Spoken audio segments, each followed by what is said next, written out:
اعوذ باللہ من الشیطان الرجیم بسم اللہ الرحمن الرحیم۔ ناظرین کرام، آپ کے عوامی یوٹیوب چینل پاکستان زندہ باد سے آپ کا میزبان ابن حسن آپ کو خوش آمدید کہتا ہے۔ ناظرین کرام، یوں تو جس دن سے پاکستان کا قیام عمل میں آیا ہے اسی روز سے پاکستان گوناگو خطرات کا مقابلہ کرتا چلا آ رہا ہے، بے پناہ مشکلات سے ہو کر گزرتا چلا آ رہا ہے۔ لیکن میں آپ کو ایمانداری سے بتاؤں کہ ہمارے لیے اتنے خطرات، مشکلات، مصائب ہمارے دشمنوں نے پیدا نہیں کیے جتنی مشکلات، جتنے خطرات اس مقدس دھرتی اور ہم غلاموں کے لیے ہم پر مسلط ٹولے نے کیے ہیں، جو ناجائز طور پہ اقتدار وسائل پہ قابض ہے، اور انہی کی حماقتوں سے پاکستان دو لخت ہوا تھا، پاکستان ٹوٹا تھا اور مشرقی پاکستان ہم سے جدا ہوا تھا۔ اس بات کو یہی روکتے ہیں، آگے بڑھتے ہیں۔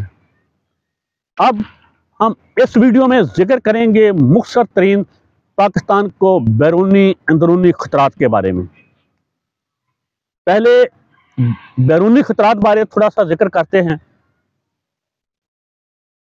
ایران افغانستان کی سرحد کبھی بھی اتنی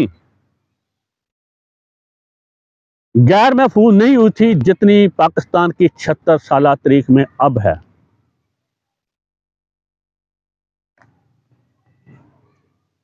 اس کے آگے ایک اور بات کہوں گا، افغانستان میں دنیا کا جدید ترین، اعلیٰ ترین اسلحہ اس کے لامحدود انبار امریکہ چھوڑ کر چلا گیا تھا، اور وہ ایسے ہی چھوڑ کر نہیں چلا گیا تھا۔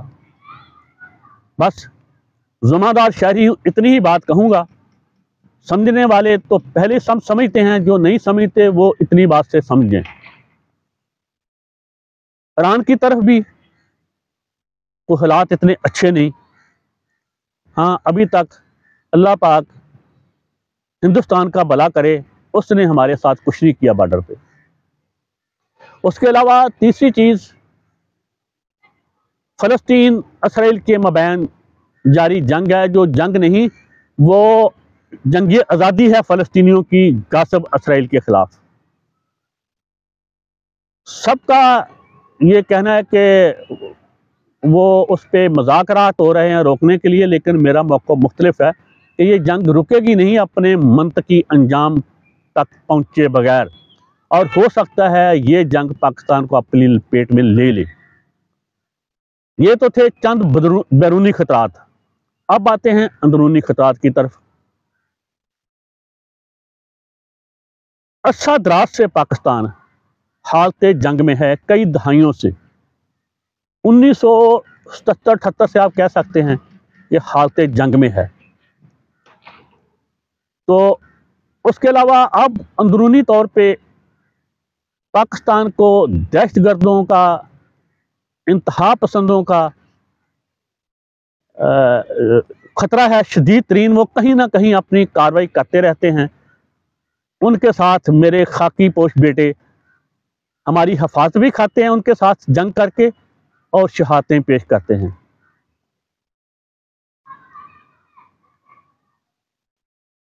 اس سے آگے بڑھتے ہیں۔ اپریل 2022 کے ساتھ ہی ہمارے عظیم المرتبت سپہ سالار قمرجیت باجوہ نے پاکستان کو ایک دہتی ہوئی بٹی میں ڈال دیا ہے، جس سے نکلنے کا اب کوئی راستہ نظر نہیں آ رہا۔ انتہائی دکھ، افسوس، شرمندگی، ندامت سے اقرار کرنا پڑ رہا ہے، ہمارے لیے مشکلات دشمنوں نے کم اور ہمارے اپنوں نے ہمارے لیے زیادہ پیدا کی ہیں، جو ہمارے اقتدار پہ، اختیار پہ، وسائل پہ زبردستی قابض ہیں۔